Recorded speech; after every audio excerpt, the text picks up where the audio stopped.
juga bingung, saya tahu ada alasan apa sehingga Bulog saya membeli dong. Tapi sebelumnya ada dong beli atau bagaimana? Dari sebelum 2000 ada, tapi setelah 2000 tidak ada lagi. Ini yang tersebar di Kecamatan Wayapo semua atau? Semua, total seluruh buruh.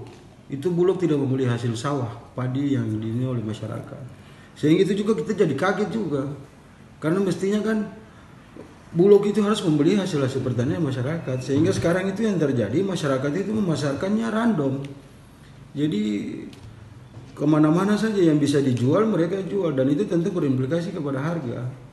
Dan sementara apalagi ditambah dengan kelangkaan pupuk, itu membuat petani itu jadi kesulitan sekarang. Malah ada beberapa petani itu yang mengeluhkan bahwa mereka jalan-jalan. Jalan-jalan itu maksudnya seng untung ketika kos keluar. Jadi hampir 1 hektar itu dibutuhkan modal sekitar 12 juta. Baik itu pupuk maupun yang lain-lainnya. Sementara pendapatan mereka itu tidak lebih dari 12 juta. Sehingga kadang-kadang mereka juga mengeluh terkait soal itu. Nah, tapi masalah ini sudah berlangsung berapa lama, Pak? Yang mereka keluhkan itu dari 2020.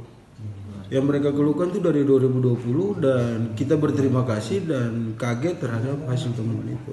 Sehingga dalam waktu dekat mungkin setelah pengawasan tanggal 30 mungkin komisi akan segera memanggil Bulog untuk membicarakan terkait soal itu. Gitu. Terima kasih sudah nonton. Jangan lupa like, subscribe, dan share ya.